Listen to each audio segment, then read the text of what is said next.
Salut à tous, c'est MMKU35. Aujourd'hui on se retrouve pour une vidéo tutoriel et puis peut-être par la suite, si j'ai envie, un timelapse, donc une vidéo en accéléré du remontage de mon moteur. Mais déjà, une vidéo qui va en servir à plus d'un je pense, parce que on est... Tous ceux qui ont une 103 de cette époque-là ont tous galéré, je pense, pour remettre le moteur sur le cadre. Là, tout de suite, quand je dis ça, je suis sûr que ça rappelle de mauvais souvenirs à certains. Donc, pour moi, j'ai trouvé qu'une seule méthode, mais vraiment c'est la seule, où on arrive à le remettre. Sinon, faut être à deux, et on en chie. Même à deux, on en chie. Et puis, même à deux, j'avais fait cette technique-là, parce que sinon, c'était impossible. Impossible à remettre. Donc, ce que vous faites, c'est vous mettez un truc pour protéger. La selle aussi. J'ai mis du carton, ça va suffire pour la selle, mais là pour mes poignets j'ai mis un truc en plus. Donc vous enlevez le rétro ou tout ce qui dépasse. Vous videz votre réservoir bien à fond, hein, en penchant la mob aussi, et vous mettez ça dans un bidon. Et donc là, ce qu'on va faire, c'est tout simple, on va la retourner, et puis on va s'asseoir sur le moteur en forçant, à cause de ce putain de ressort là. C'est ça qui pose problème sur les 103. C'est le ressort là, qui a un axe celui-là, et qui vient se loger sur le bras, cette partie-là du bras oscillant. Je fais le focus, qui n'est pas démontable sur ce bras oscillant-là. Donc je sais plus si c'est les plus récents ou les plus anciens qui sont comme ça. Et c'est une vraie merde. Parce qu'il y en a que cette partie-là peut se démonter, je pense que c'est ceux d'après, parce qu'ils ont dû faire la modif, ils ont dû se rendre compte que c'était vraiment de la merde. Et mais bon, pour les anciens bras oscillants comme j'ai, faut se démerder avec. Et maintenant, on la retourne. Il faut savoir que même sans le moteur, c'est un beau bébé, ça pèse lourd.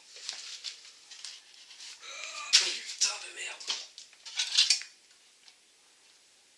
C'est surtout la selle qui fait chier.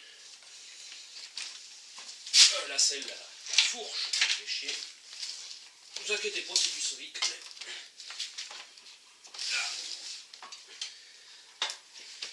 Voilà. Maintenant, tous ces câbles, comme j'avais fait tout à l'heure, mais ça, forcément, ça s'est viré. On dégage tout ça. D'ailleurs, c'est bien de la retourner, comme ça on profite pour voir l'état du support moteur. Et on peut le nettoyer plus facilement comme ça. Mais ce bras-oscillant là, il faut que je le change. De toute façon, il est voilé, et puis j'ai vu que j'ai une fissure. J'ai pas envie de perdre mon moteur sur la route. Bon, tout ce qui est fil aussi, on dégage. On passera les fils plus tard. Maintenant, un petit coup de maillet pour sortir l'axe moteur. Normalement, le bras oscillant ne doit pas se barrer de son support. Normalement.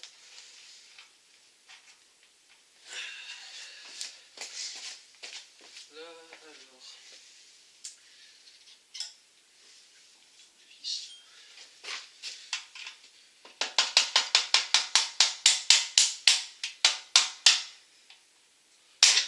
Tac. On ne sort pas complètement du bras oscillant au cas où.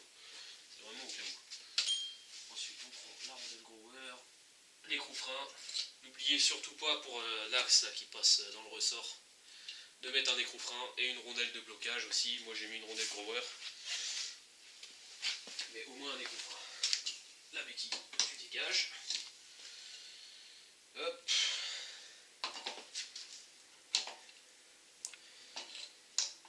Voilà, comme ça.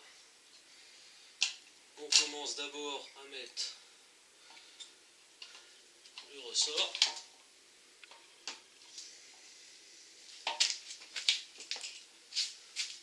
C'est là, je vous dis, on s'amuse. On s'amuse à faire ça.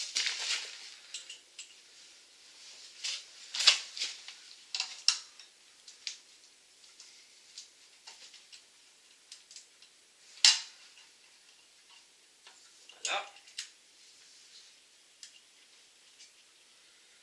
On met l'écrou.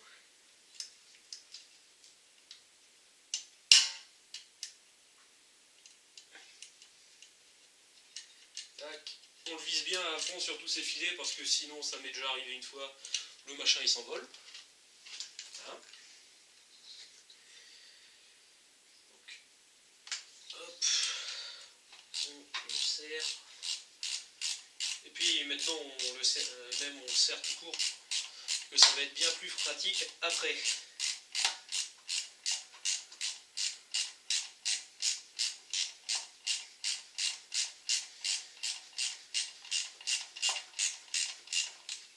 Tac, donc là ça tient juste par l'axe, donc évitez de trop bouger le moteur.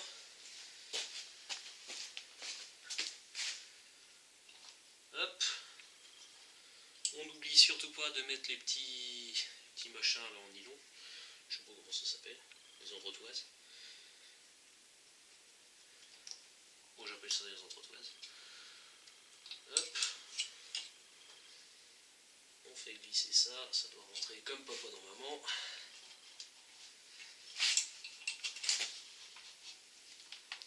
Là. Et maintenant on prend le magnet. Et voilà.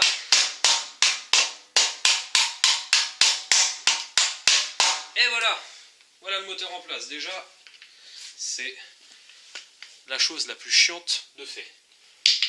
Après, il y a juste à remettre l'écrou là, et puis le reste, et puis ça va être bon. Bon, déjà, une grosse chose de faite. Le reste, c'est pas grand chose à remonter. Tac.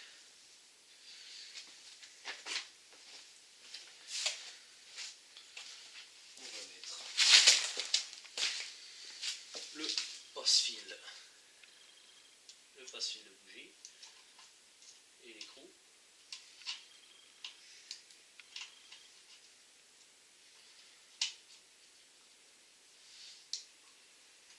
Et on va serrer tout ça.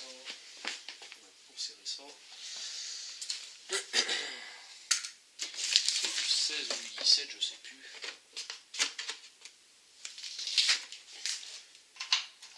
Du 16. Du 16, non, je n'en ai pas là-dedans. Si je n'ai, mais. Hop. On va prendre la clé à bougie, c'est du 16. C'est pareil.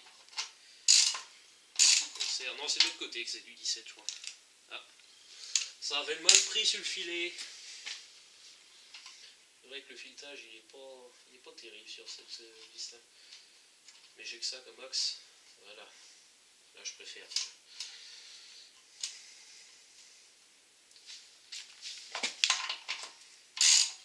Je voulais vous filmer le reste du montage, le montage du bas moteur et tout, mais j'ai galéré. Parce que je fais pas ça très souvent, les bas moteurs.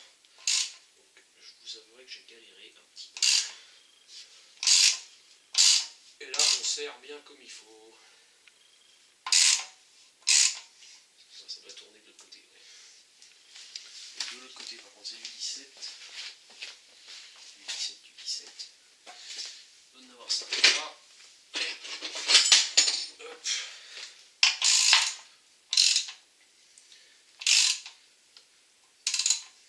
Forcément, j'ai la patte là.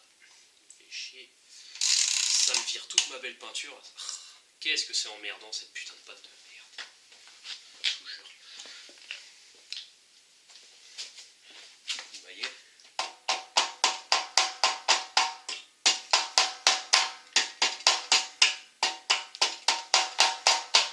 Tac. Ah ouais, mais je vais serrer par l'autre côté, ça va être mieux.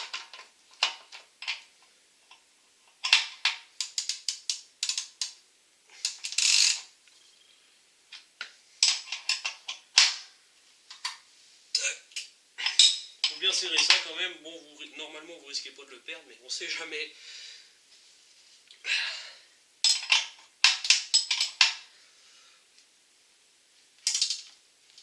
Voilà, là c'est assez serré.